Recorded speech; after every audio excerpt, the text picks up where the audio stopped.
ഇന്ന് ക്ഷീണമൊക്കെ മാറിയിട്ട് നല്ല ഉന്മേഷം കിട്ടാനും സ്കിന്നിന് ഒരു ഗ്ലോ ഒക്കെ കിട്ടാനും അതുപോലെ ഹെൽത്തി ആയിട്ട് ഇരിക്കാനും പറ്റിയിട്ടുള്ള ഒരു രാഗി സ്മൂത്തി ഉണ്ടാക്കാം. അതിനായിട്ട് ഒരു സോസ് പാനിലേക്ക് 3 ടേബിൾ സ്പൂൺ രാഗി എടുത്തിട്ടുണ്ട്. 1/2 കപ്പ് വെള്ളം കൂടി ചേർത്തിട്ട് ആദ്യം ഒന്ന് നന്നായിട്ട് കലക്കിയെടുക്കാം. ഇതിലേക്ക് 1/2 കപ്പ് വെള്ളവും കൂടി ചേർത്തിട്ട് നന്നായിട്ട് ഒന്ന് കുറുക്കിയെടുക്കണം. ഇതിൻ്റെ കൂടെ തന്നെ ഞാനൊരു 1/4 ഭാഗം ബീട്രൂട്ട് കൂടി വേവിച്ചെടുക്കുന്നുണ്ട്. ഒരു എളുപ്പത്തിന് വേണ്ടിയിട്ടാണ് ഇങ്ങനെ വേവിച്ചെടുക്കുന്നത്. വേവിച്ച ബീട്രൂട്ട് ഉണ്ടെങ്കിൽ അത് എടുത്താലും മതി.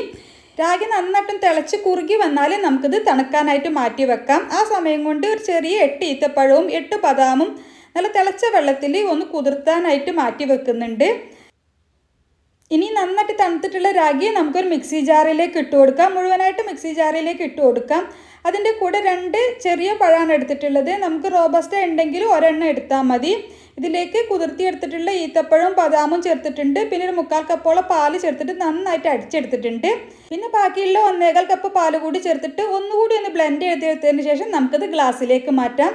കൂടുതൽ മധുരം വേണ്ടവർക്ക് തേനോ അല്ലെങ്കിൽ കുറച്ച് പഞ്ചസാരയോ ചേർത്താൽ മതി. മുകളിൽ കുറച്ച് നട്ട്സൊക്കെ വെച്ചിട്ട് ഗാർണിഷ് ചെയ്തിട്ട് സെർവ് ചെയ്യാം. അടിപൊളി ടേസ്റ്റാണ്, അതുപോലെ ഹെൽത്തിയാണ്.